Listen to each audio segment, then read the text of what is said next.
हाँ, नमस्कार। आज इंडियन हिस्ट्री,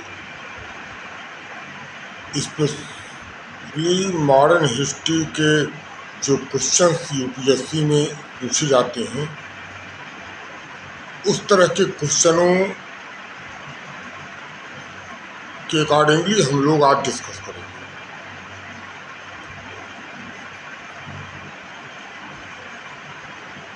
मॉडर्न इंडिया का क्वेश्चन है कि the Karnataka war, Anglo Mysore war and Anglo-Maratha War had virtually eliminated French from the contest of supremacy in South India।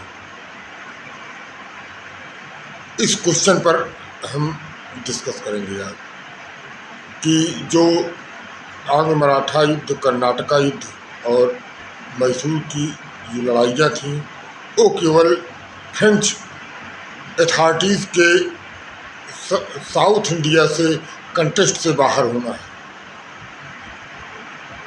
हम देखते हैं कि जो ये तीनों लड़ाइयाँ लड़ी गई, ये केवल फ्रेंच को सुपरमेसी कंटेस्ट से बाहर करने के लिए ही नहीं, अपितु दक्षिणी भारत में ब्रिटिश इंडिया कंपनी की क्षेत्रीय विस्तार, राजनीतिक प्रभुत्व और व्यापारिक वर्चस्व के लिए भी लड़ा गया था। देखते हैं कि जो है ईस्ट इंडिया कंपनी कैसे इस्टेब्लिश होती है और कैसे फ्रेंच इंडिया कंपनी से कैसे जो है कंटेस्ट होता है, कैसे फ्रेंच कंट्री कंटेस्ट से बाहर हो जाती है। इन सब पर संक्षिप्त रूप से चर्चा करेंगे। अकॉर्डिंगली क्वेश्चन,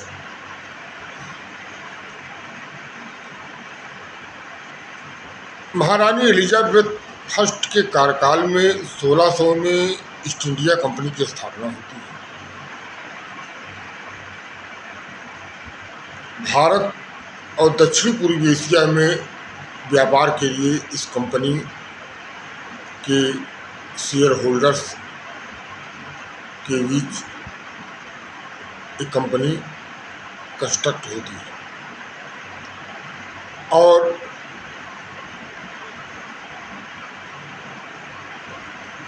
दक्षिणी पूर्व एशिया और इंडिया के तरफ 1601 में प्रस्थान करते हैं। 1611 में आकर पहली ईस्ट इंडिया कंपनी की जो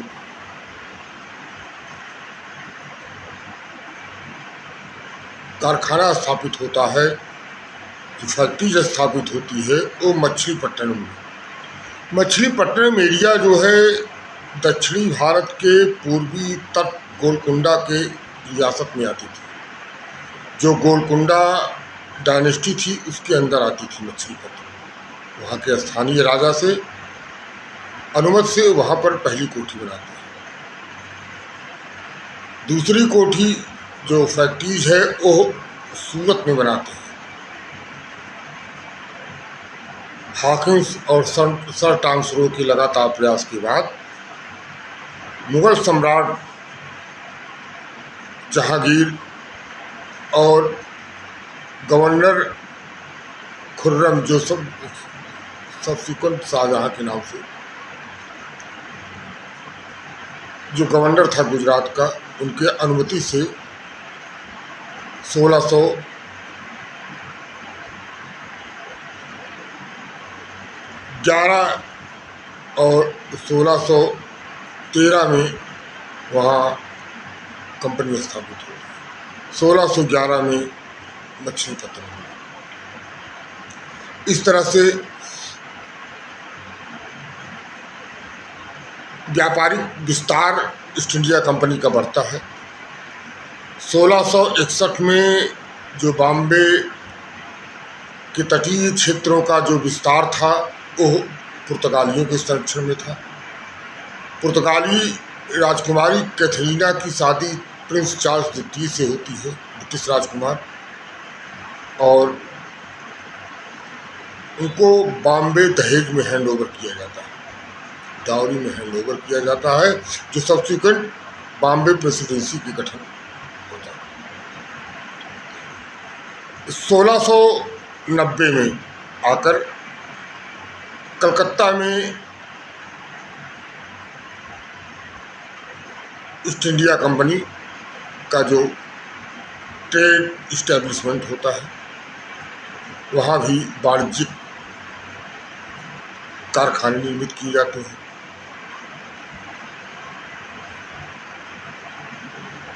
इस 17वीं शताब्दी के अंत तक आते आते ईस्ट इंडिया कंपनी का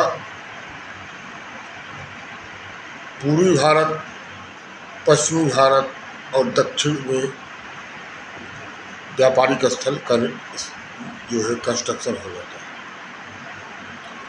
1717 में मुगल सम्राट फारुखसियर से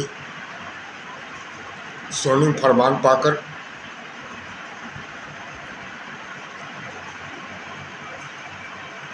टैक्स रहित व्यापार करने की अनुमति प्राप्त कर ली गई।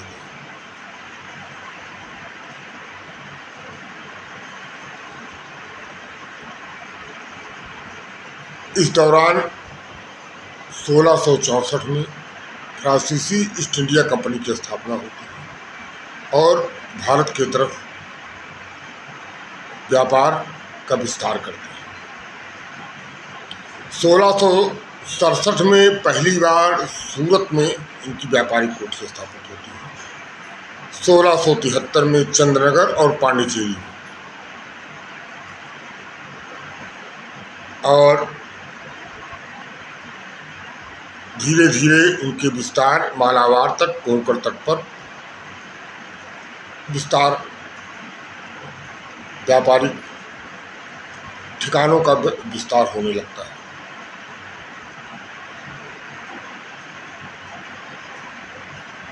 1742 से 1763 आंग्ल कर्नाटक युद्ध होता है और आंग्ल कर्नाटक युद्ध जो है वो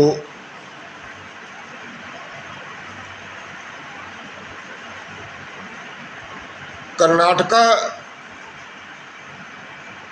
कोरोमंडल तट के आंतरिक क्षेत्र को यूरोपीय कर्नाटका कहते थे। तो 1742 से 1763 तक जो आंग्ल कर्नाटक संघर्ष होता है, उस संघर्ष में अंततः ईस्ट इंडिया कंपनी विजयी होती है। फ्रेंच ईस्ट इंडिया कंपनी हमेशा हमेशा के लिए राजनीतिक प्रभुत्व, सैनिक प्रभाव समाप्त हो जाता है।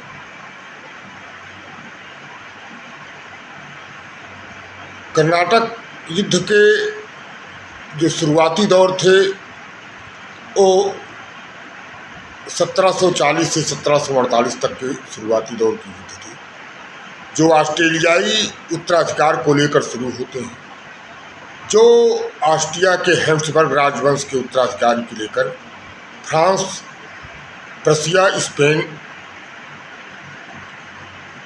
एक तरफ होते हैं, ऑस्ट्रिया और ब्रिटेन एक तरफ होते हैं। यह उत्तराधिकार का युद्ध जो है, इसका प्रभाव भारत में नहीं पड़ता है। भारत में शुरुआती दौर पर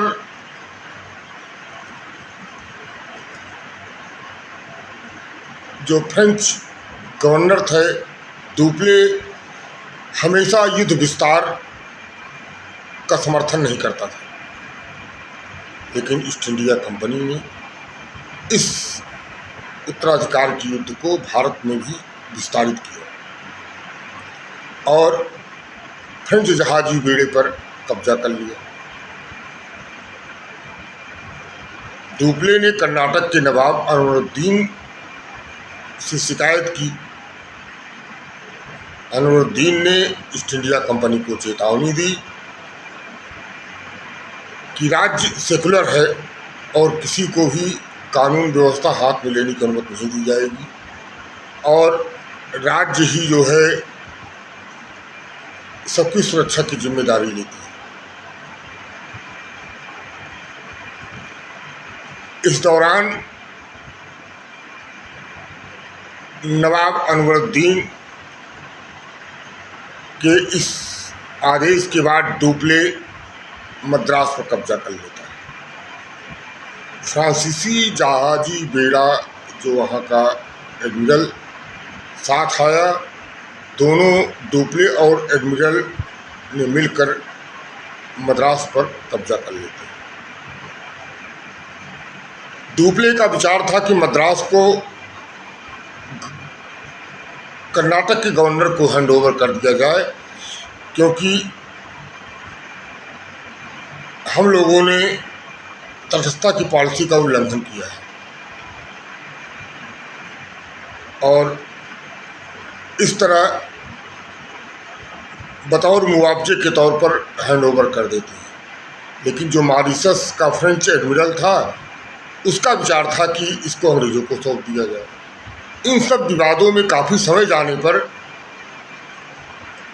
नवाब कर्नाटक के नवाब अनवरुद्दीन ने फ्रेंच स्टैब्लिश एरिया पर अपने पुत्र को 10,000 सेना के साथ हमला कर देता है। उनका पुत्र कर्नाटक के नवाब के पुत्र की अड़यार नदी के पास पराजय हो जाती है।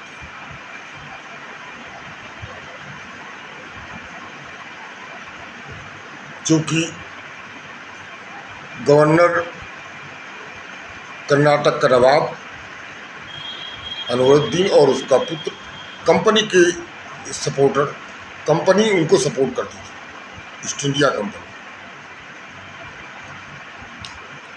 उधर यूरोप में 1748 में ला एक्सला चैपल की संधि होती है। उसमें मद्रास को ईस्ट इंडिया कंपनी को लौटा दिया जाते हैं कि संधि करते हैं।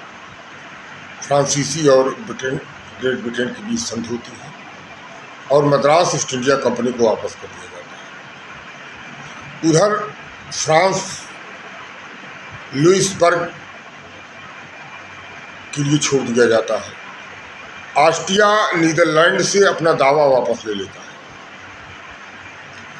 और मोरिया थरेसा को ऑस्ट्रिया का उत्तराधिकारी दोनों पक्ष मान लेते हैं। धीरे धीरे फ्रेंच प्रभाव बढ़ता जाता है। ईस्ट इंडिया कंपनी अपना क्षेत्र विस्तार, सैनिक विस्तार, व्यापारिक विस्तार करते हुए धीरे धीरे दक्षिणी भारत में अपना प्रभुत्व जमाती रहती है। 1749 से 1754 के बीच कर्नाटका का द्वितीय युद्ध होता है। निजामुल उल्क की मृत्यु हो जाती है 1748 में। निजामुल मुल्क दक्कन का मुगल गवर्नर और हैदराबाद का अर्ध स्वतंत्र राजा था। 1748 में उसकी मृत्यु हो जाती है और जो कर्नाटका राज्य था वो निजाम हैदराबाद का एक सहायक और एक सपोर्टर कहिए कुछ एरिया माना जाता था, जो हैदराबाद के नवाब को सपोर्ट करेगा। 1748 में निजामुल उल्क की मृत्यु हो जाती है। निजामुल उल्क की मृत्यु के बाद वहाँ उत्तराधिकार के लिए युद्ध शुरू हो जाता है और नासिर जंग को नवाब बनाया जाता है।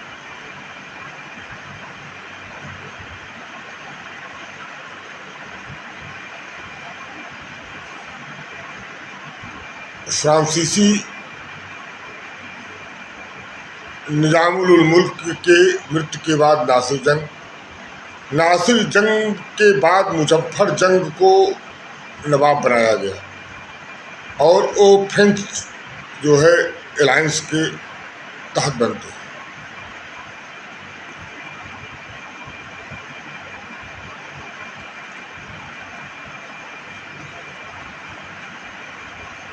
मुजफ्फर जंग और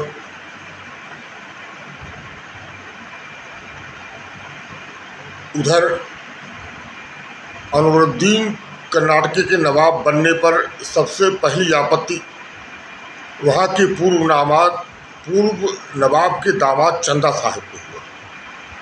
चंदा साहब फ्रेंच अलायंस में आ गए। इधर चंदा साहब फ्रेंच अलायंस में आते हैं।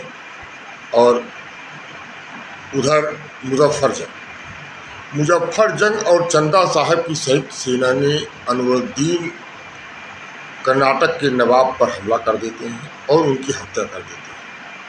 कर्नाटक का नवाब चंदा साहब बन जाते हैं और हैदराबाद के निजाम गवर्नर मुजफ्फरजंग बन जाते हैं। दोनों सपोर्टर फ्रेंच अलायंस के सपोर्टर थे। फ्रेंच शक्तियों के सपोर्ट पर दोनों जो है नवाब बनते हैं। पहली बार दक्कन में फ्रेंच राजनीतिक प्रभाव का सबसे क्लाइमेक्स समय था। डुप्ले को दक्कन का गवर्नर घोषित किया जाता है। इस तरह जो बंगाल प्रेसिडेंसी के गवर्नर जनरल थे, उन्होंने जो क्लाइव 1791 में गवर्नर बनकर ईस्ट इंडिया कंपनी में भारत में उनका आगमन हो जाता है। और इस तरह से वो जो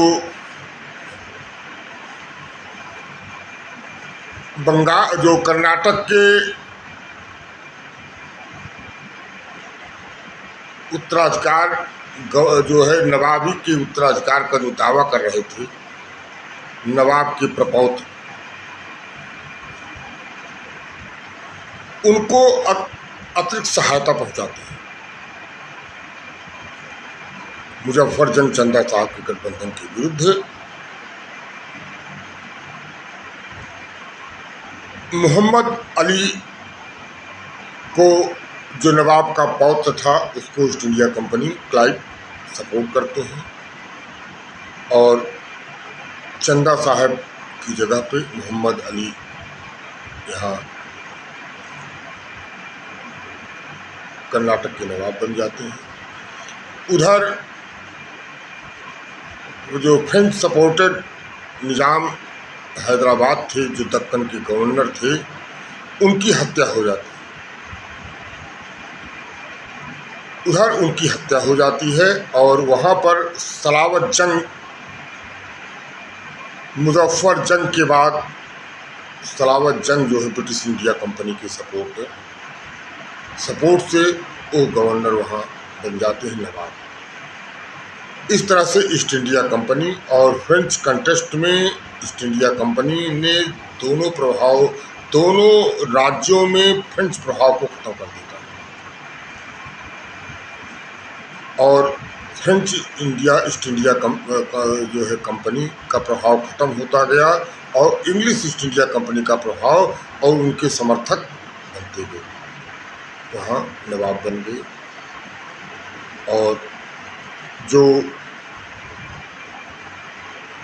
यूरोप में सप्तवर्षीय युद्ध शुरू हुआ, उससे ईस्ट इंडिया कंपनी और फ्रेंच शक्तियों के बीच यहाँ भी संघर्ष हुआ और 1757 में सीधे तौर पर चंद्रनगर का पतन हो गया बंगाल। और तीसरे कर्नाटक के युद्ध में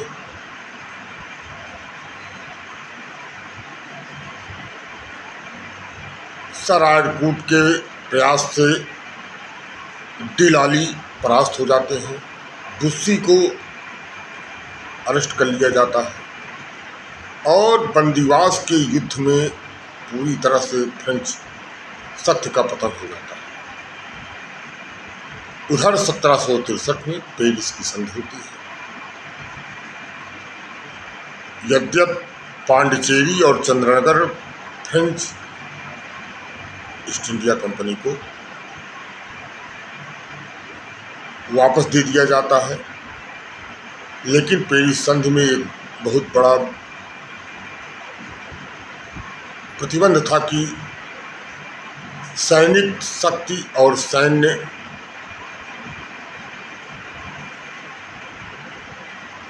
और किलेबंदी और सैनिक शस्त्र का प्रयोग नहीं करेंगे, केवल व्यापार करेंगे। इस तरह से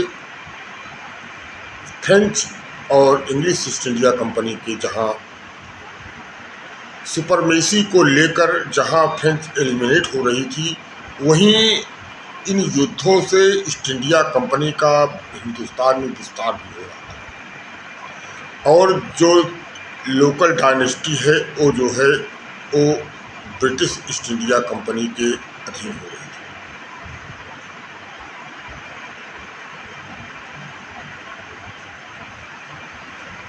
1757 में प्लासी की लड़ाई के बाद उत्तरी भारत में ब्रिटिश ईस्ट इंडिया कंपनी का प्रभुत्व बढ़ता जाता है। 1764 में बक्सर की लड़ाई के बाद सीधे तौर पर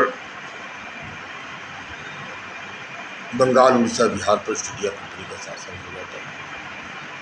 1765 में इलाहाबाद की संधि होती है। मुगल सत्ता, मुगल प्रशासन नाम मात्र का रह जाता है और उसको पेंशन दे दी जाती है, जो आकर 1772 में रेगुलेटिंग एक्ट में पेंशन भी समाप्त कर दी जाती है और जो कड़ा की जागीरदारी दी गई थी वो भी समाप्त कर दी जाती है।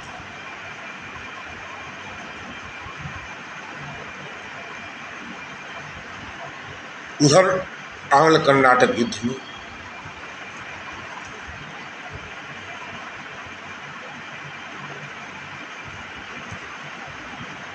बंदीवास युद्ध के बाद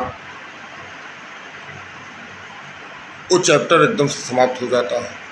उसी दौरान 1761 में मैसूर राज्य की स्थापना होती है। हैदर अली के नेतृत्व में वाडियार वंश के अंतिम राजा चिक्का तृतीय कृष्णराज को जगह के कार्यकाल में मैसूर राज्य की स्थापना करती है।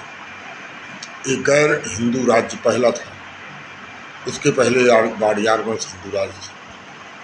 1761 में पानीपत का तीसरा युद्ध होता है। वहाँ मराठा शक्तियाँ भी बहुत कमज़ोर हो जाती हैं। इधर हैदर अली का जो एरिया था कोरोमंडल तक, वहाँ माही, जिंजी जैसे क्षेत्र फ्रांसीसी व्यापारिक स्थल क्षेत्र थे, जिसके कारण ईस्ट इंडिया कंपनी का कहीं न कहीं से फ्रेंच व्यापारिक शक्तियों से संपर्क बढ़ता गया।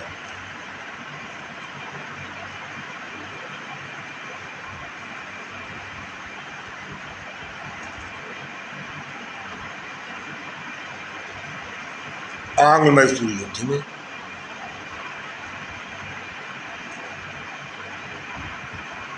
हैदर अली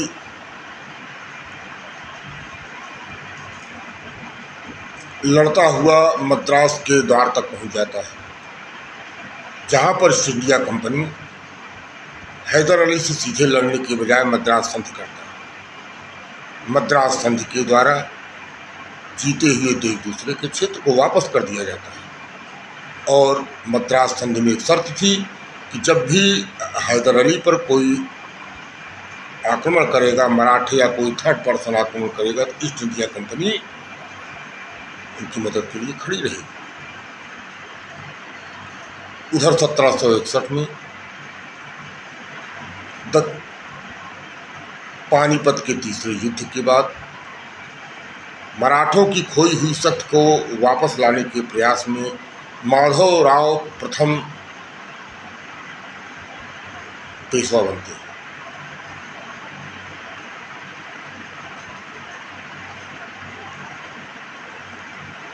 बालाजी बाजीराव की मृत्यु हो जाती है इसी शौक में, तो माधवराव प्रथम पेशवा बनते हैं। 1761 से लेकर 1772 तक कंटिन्यू मैसूर पर आक्रमण करते हैं, लेकिन मद्रास संधि का जो शर्तें थी उसके अनुसार ईस्ट इंडिया कंपनी ने हैदर अली की मदद नहीं की। हैदर अली सीधे फ्रेंच अलायंस में चले जाते हैं। ईस्ट इंडिया कंपनी को बुरा लगता है, माहे पर आक्रमण कर देता है। वहाँ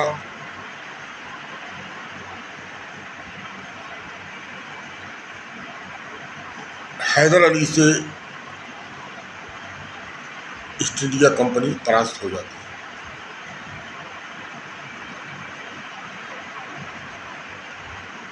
उसके बाद 1781 के आसपास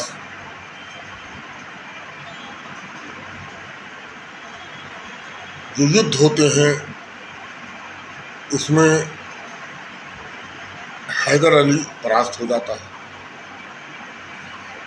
हैदर अली के परास्त होने के एक साल बाद 1782 में हैदर अली की मृत्यु हो जाती है और अगला शासक टीपू इस कंटेस्ट को प्रोसीड करते हैं और ज़्यादा फ्रेंच शक्तियों के और नज़दीक आ जाते हैं टीपू।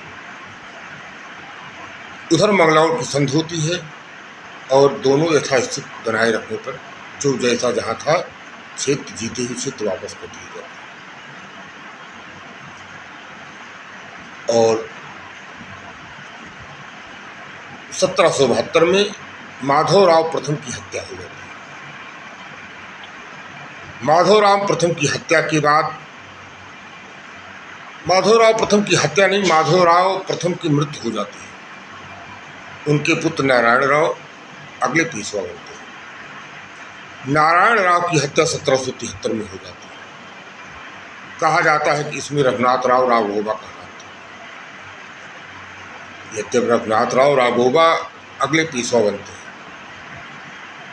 और 1774 तक पेशवा रहते हैं।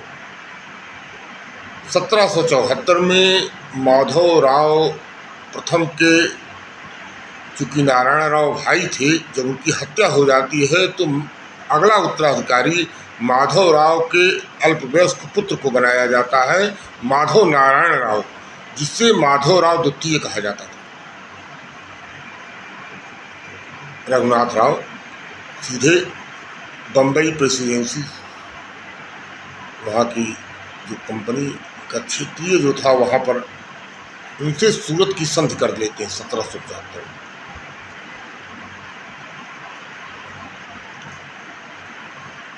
सूरत की संधि करके वसीम जैसे पश्चिमी व्यापारिक स्थल को ईस्ट इंडिया कंपनी को दे देते हैं और सूरत और भड़ौच में कर वसूली का अधिकार दे देते हैं और कंपनी रघुनाथ राव को सैन्य मदद करेगी। ईस्ट इंडिया कंपनी के सैनिकों की मदद की सहायता से रघुनाथ राव पूना पर अटैक कर देते हैं, लेकिन कंपनी की संयुक्त सेना की बहुत बुरी तरह पराजय होती है, बहुत बुरी तरह पराजय होती है और इस पराजय में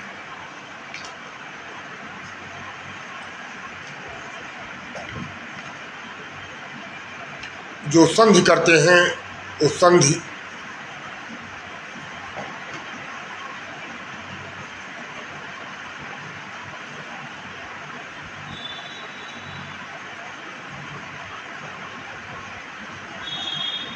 के अनुसार ब्रिटिश कंपनी मराठों को हर्जाना देती। हर्जाने की वसूली और इस अपमान से निकलने के लिए बंगाल ब्रिटिश काउंसिल अतिरिक्त सेना भेजती है। वो अतिरिक्त सेना आकर ग्वालियर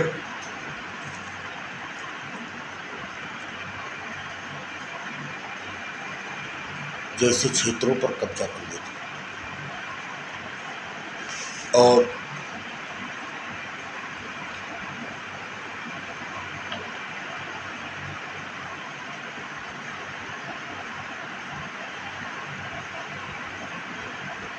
नई संधि पुरंदर की संधि करते और जो सूरत की संधि को निरस्त कर दिया जाता है और पेशवा को पेंशन दे दी जाती है। पेशवा की दावेदारी जो रघुनाथ राव थे उनको पेंशन दे दी जाती है और माधव राव द्वितीय को पेशवा स्वीकार कर लिया जाता है। यद्यप कंपनी ईस्ट इंडिया कंपनी सूरत, भड़ौच और बसीन का जो अधिकार था उसको यथावत रखती और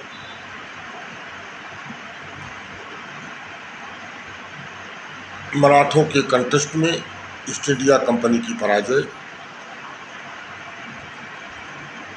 होती है और 1776 में पुनः राघोबा से पुरंदर की संधि में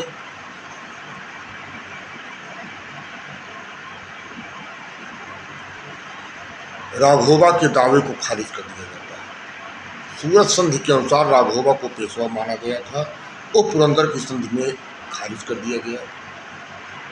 फ्रांसीसी जो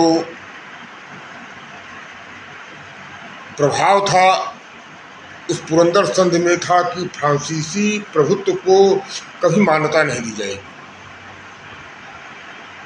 एक शर्त ये भी था पुरंदर की संधि का कि फ्रांसीसी जो है उसके अस्तित्व को मान्यता नहीं दी जाएगी। एक तरह से फ्रांसीसी शब्द का लगातार एलिमिनेशन हो रहा था। उधर पुरंदर संधि के बाद 1776-77 में और एक चेंजिंग होती है। उधर पूना सरकार जो है, जो पेशवा की जो थी, वो सीधे फ्रेंच अलायंस में चले जाती है। क्योंकि माधवराव द्वितीय नाबालिग थे, इसलिए 10 सदस्यों की एक परिषद जिसके अध्यक्ष नाना फडणवीस थे, पूना की सरकार चलाई जाती थी। नाना फडणवीस ने फ्रांसीसी शक्तियों को मालाबार तक पर बसने की अनुमति दी। कंपनी पूना पर अटैक कर दी थी। कर्नल गोडार्ट बुरी तरह से परास्त हो जाते हैं। 1779 में बड़गांव की अपमानजनक संधि करनी पड़ती है। उधर राहत सेना भेजी जाती है। जैसा कि हमने बताया कि अहमदाबाद ग्वालियर को जीत लिया जाता है। 1782 में पूना में सालवाई संधि होती है। उस सालवाई संधि में फडणवीस जो परिषद के अध्यक्ष थे, सिंधिया का वारेन हेस्टिंग्स के साथ सालवाई की संधि होती है। सालवाई की संधि की एक महत्वपूर्ण शर्त थी कि यमुना के पश्चिम किसी यूरोपीय का समर्थन नहीं देगा। यमुना के पश्चिम किसी क्षेत्र में किसी यूरोपीय का समर्थन नहीं देगा। इसके बाद ईस्ट इंडिया कंपनी का बेलेजली का शासन आता है। बेलेजली के शासन में मराठा पेशवा ने तुकोजी होलकर के खिलाफ ब्रिटिश ईस्ट इंडिया कंपनी से मदद मांगती है। British east India company Poona सरकार से संधि करती है और होलकर को पराजित कर देती है और राजघाट की संधि होती है। इस संधि के द्वारा सहायक संधि स्वीकार कर लेते हैं। सहायक संधि की शर्तें थी कि एक रेजिडेंट नियुक्त होगा और ब्रिटिश सेना डायनेस्टी की राजधानी में रहेगी और उसका खर्च लोकल डायनेस्टी उठाएगी और सुरक्षा की जिम्मेदारी ईस्ट इंडिया कंपनी की है। होलकर को परास्त कर देते हैं। फिर सिंधिया को भी परास्त करते हैं। अर्जुन गांव की संधि सहायक संधि स्वीकार कर लेते हैं। भोसले को भी परास्त कर देती है ईस्ट इंडिया कंपनी बेलेजली के नेतृत्व में, और देवगांव की संधि के द्वारा सहायक संधि कर लेते हैं। इस तरह सहायक संधि के द्वारा पूरे दक्कन में सारे रियासतों को निजाम ने पहले ही सहायक संधि पर हस्ताक्षर कर दिए थे। इस तरह बेलेजली ने आकर सहायक संधि के द्वारा सारे देशी रियासतों को मिलाकर अपने राजनीतिक सुपरमेसी, व्यापारिक सुपरमेसी, हर तरह के और सैनिक सुपरमेसी स्थापित करते हैं, और फ्रेंच जो पावर्स है हमेशा के लिए हिंदुस्तान से एलिमिनेट हो जाते हैं। 1817 और 19 तक आते आते मराठे क्षेत्र को पूरी तरह से ब्रिटिश इंडिया कंपनी के कब्जे में आ जाती है, और वह जो है बॉम्बे प्रेसिडेंसी का एक अंग हो जाता है। इस तरह से जो भी रियासतें आईं, सब रियासतों का ब्रिटिश साम्राज्य में विलय हो गया। फ्रेंच शक्तियाँ हमेशा के लिए चली गईं। इसलिए ये केवल कहना कि कर्नाटक का युद्ध, आंग्ल मराठा युद्ध, आंग्ल मैसूर युद्ध केवल फ्रेंच शक्तियों का एलिमिनेशन नहीं, अपितु ईस्ट इंडिया कंपनी का क्षेत्रीय विस्तार, व्यापारिक प्रभुत्व, सैनिक प्रभुत्व, तीनों अपग्रेड होते हैं। आगे फिर हम ऐसे किसी क्वेश्चन पर डिस्कस करेंगे। तब तक के लिए